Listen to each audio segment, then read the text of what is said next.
Pretty much. All right. I received a $5 tip. It's Chonky Cheeks from Kick. Can we get an update on Wings or Boogie appearing on the show? Maybe you can go directly through Keem because I love the guys from Lol Cow Live. I'll be honest with you guys, I haven't worked on interview stuff at all. I told you, like, I got burnt out on it. Like, I was talking with several different people. All right, I'll give you a cumulative update here. I'll tell you how it ended for me, okay? Here we go. I'll tell you the full story. Maybe I'll even make this a clip for the show, okay? Okay.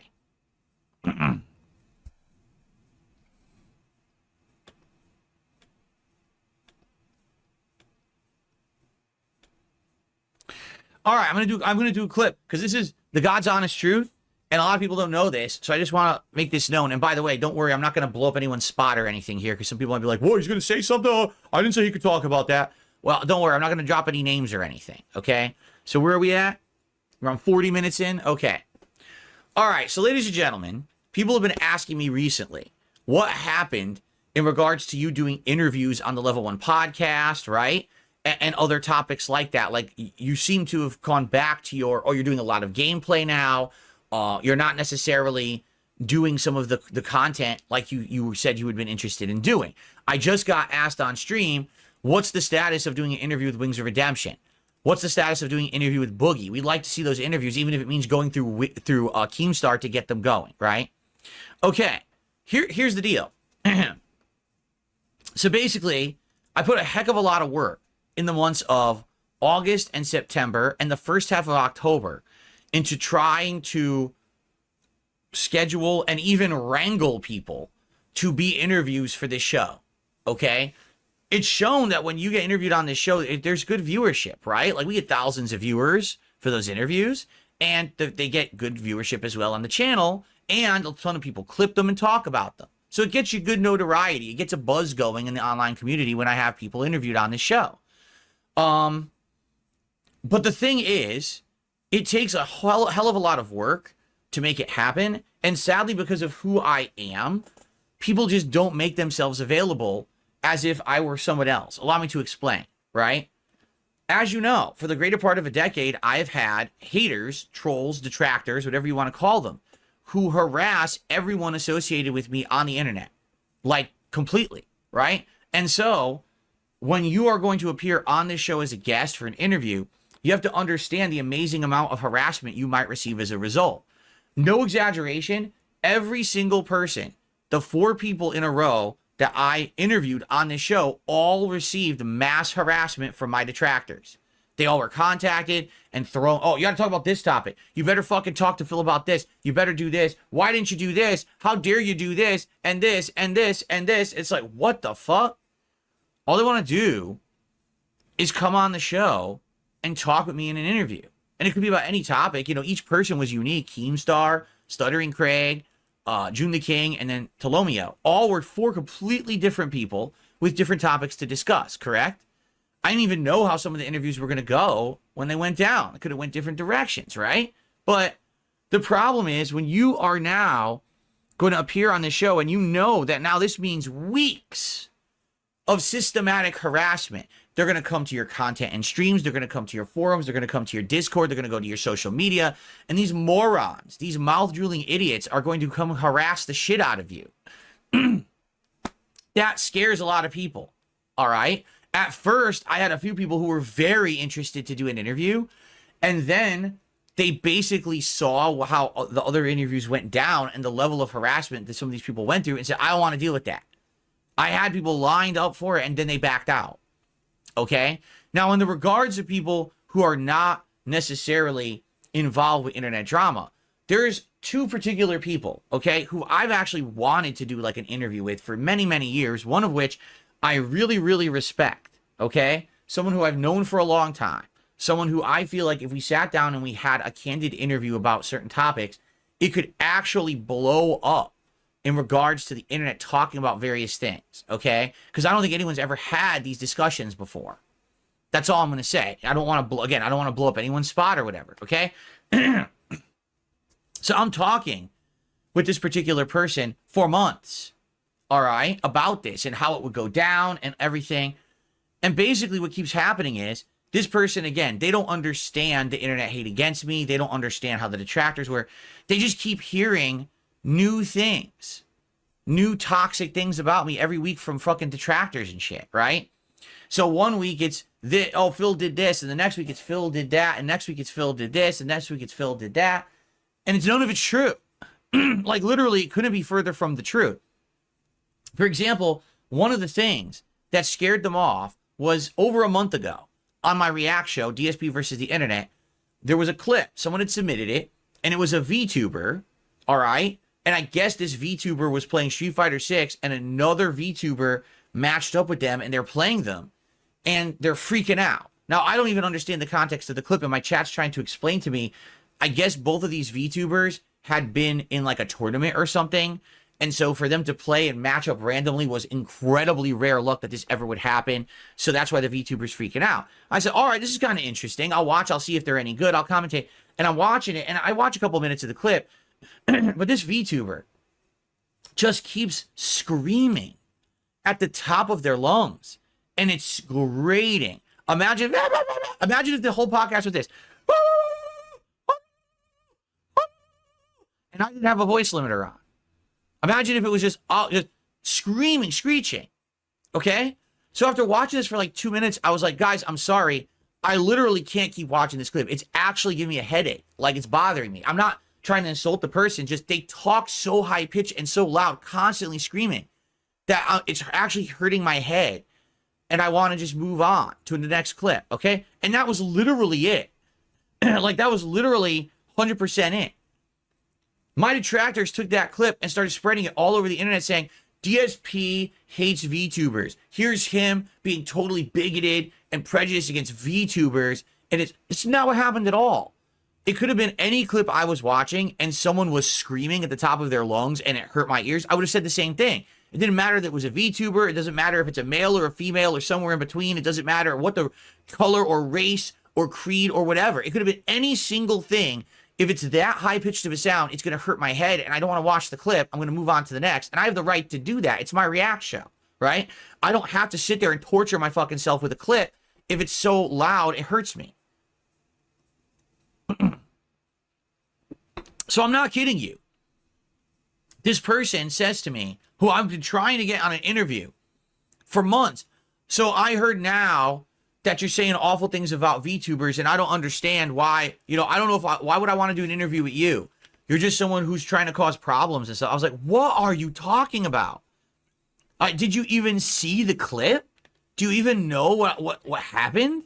This has nothing to do with the person being a VTuber at all. I would have said that to anyone who was being too loud, right? So that's the point. Like, trying to arrange these interviews is like so much pulling teeth and bullshit, and it's because of bullshit. It's not because I wouldn't be a good interviewer. It's not because the interview wouldn't be good content. It's because there's 10 years of shit all over the internet about me. So when you try to get someone to interview, like, I don't want to deal with this guy. Nah, this guy's terrible. I've heard this and this and this about him and this and that. You guys who are here every day watching my content, you know who I am because you're here every day. You watch it and you support it and you enjoy it. But outsiders don't know that. They tend to believe the things they hear, or they just hear the next bullshit thing over and over and over, to the point where, I mean, I get it. Like, imagine every day my detractors make something up about me. I ignore it and I'm fine. Like, I'm doing well. Just so everyone knows, I'm doing very, very well. All right. To the point where things are better for me financially. I can now afford things. As you can see, I'm upgrading my equipment. I just got a new washer dryer. I have an electrician who's going to be coming the next couple of weeks to install ceiling fans in my home. I've got other things going on. I'm taking more time off to spend with my family. And this is all great stuff thanks to you guys, right? I'm not hurting here because my detractors don't really affect me in that regard at all. However, where it is hurting me is public image, where trying to cross over and have opportunities, they're not happening. Why? Because these idiots say so many toxic things every single week that people who are outside of this bubble of toxic internet drama don't get it and don't want to be associated with it. And I can't blame them. All right. I literally can't. There's people who I've had talked with or association with in the past that no longer want to do that. They don't want a chance that my detractors will latch onto them and cause them problems. And I totally 100% get it. Why wouldn't I? I'm here in the center of it, so I know what it's like.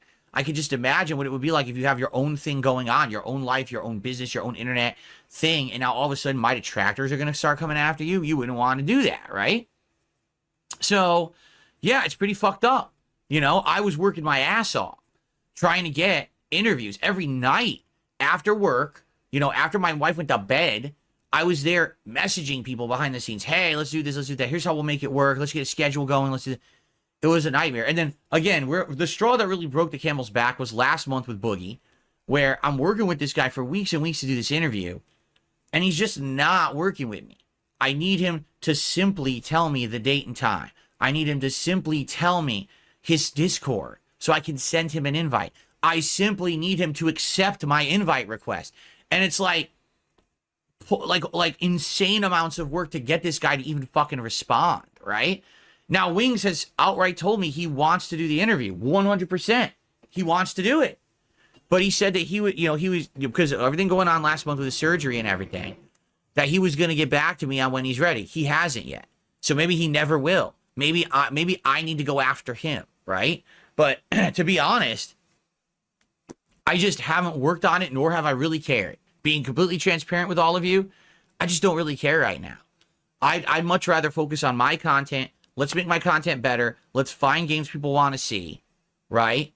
And play them. Let's focus on improving the React content. Instead of it being a weekly clip show, let's really work on making a long-form show work, right? So let's brainstorm. Let's work on that. And I have all the stuff. I don't know if we're going to get to it today again. You know, we're going long-term here. Every day I say I'm going to get to it, and we're going to talk about it, and we never do, right?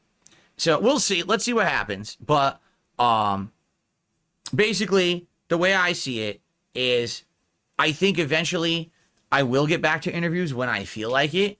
I just don't feel like it right now. I'd much rather focus on my own shit than trying to wrangle people, because that's what it feels like. It feels like I'm in Red Dead Redemption, I got a lasso, and I'm trying to wrangle the wild horse and then tame it to get it to come to do a fucking interview, and it shouldn't be like that. Like, really, it shouldn't be like that at all. It should be, hey, do you want to come on? Yes. Okay, here's the schedule. Here's the slots. You want to come on one of those? Yes, I'd like to come on this one. Okay, send me your Discord. Okay, here it is. All right, we're set. Talk to you next week when we're ready to go. Instead, it's like, message, wait 3 days for a response. Then they respond and they're confused. You got to clear up their confusion. Then you got to talk about that. Why is it 3 weeks before I even start talking about getting them on the show? Like, forget it. Fuck it. Really, it drives me fucking, like, absolutely insane. And just for the record, all right? And again, this is not particularly aimed at any person, all right? There have been multiple ideas regarding me interacting with other people, all right, on the internet. People who sometimes have had history with me, people who you think you would love to see this happen, DSP X whoever, right? And these ideas have been worked on and proposed, and every fucking person has backed out. Every single person has backed out. And it's been a bunch. It's not one or two, it's a bunch. So people are happy to talk about DSP whenever it means that they can punch me. Okay? If it's, oh, I can just make fun of Phil today and make money. So here it goes, right? You know, think of Review Tech, right? I mean, he's definitely one of them. But basically, if it means that I can take a cheap jab and I could beat up Phil today and blood is squirting out of him and I make money, that's great. But now, Phil is willing to do actual crossover events, conversations, you know, to actually have a chance to, like, respond, to defend myself, or go back at them. No one's interested. Oh, so you only want to address Darkside Phil when it means you get the free punch and the free jab. The moment that I have the ability to clap back, you're a pussy. Yeah, and it's not one or two. It's been a bunch of people who the idea has been presented. Hey, Phil's willing to do crossovers now. Phil's willing to do events now. Phil wants to have a conversation. Puss the fuck out. So again, these people who are on the internet, who for years have been bullies, you have to question, why are they internet bullies? because it's easy. Because when it's just you talking and there's no response, guess what? It's an echo chamber. And you get all these people who like that idea of bullying the person or whatever, right? There's no opportunity to clap back or respond. But now, the tables have turned. Hey, let's do this for real now. Let's have a real back and forth. Let's have a real opportunity for a discourse or a discussion. Oh, no. Oh, can't do that. Oh, okay. Great. So anyway,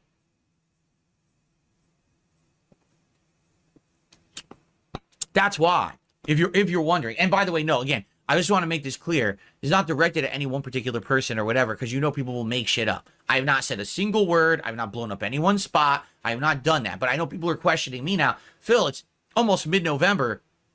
You're not doing interviews. You're not doing crossover events like you said you would. I don't understand what's going on. It's not me. It's literally not me. It's like the internet has become a bunch of fucking pussies. Really. They just don't nothing to do with DSP, because you know what it is? They know now that I have a voice and I have points. You know, I have a podcast where I'm making good, valid points about shit that people are agreeing with. Fuck, I don't want to deal with that guy. I wanted to deal with the guy who everyone thought was a buffoon, who no one would listen to, because then it would be easy pickings for me. Oh shit, it's not easy pickings anymore? Oh, fuck that. I want nothing to do with them, right? Well, fuck off then, I guess. I don't know what else to say, right? But I guess that's life. What can I say, right? Anyway, so there you go. That's what's going on. If you were wondering, you know, will I ever get back to interviews? Will I get back to special crossovers? Perhaps. Okay. But no, exactly right. Maxwell says it's because your reputation changed. They all wanted to talk to you before your comeback started. And they were all begging to get you in an interview. Numerous examples. Now they suddenly don't want it. Yeah. I mean, Rich is definitely the biggest case of that. Review Tech, where for years, all he wants to do is interview me. Then I say, hey, this is it. Come on my show. And he's the ultimate pussy and won't do it. But then he continues to do the one-sided narrative shit on his streams, but he won't have the conversation with me. If you won't come on my show and interview me, or I interview you, or we go back and forth, then you have no right to then do what you're doing on your content, on your streams. You don't. You just don't have the right, you know? Sorry, you forfeit the right to validly criticize someone when you run from them like a fucking coward. All right. So that's all I have to say about that. So real quick, guys,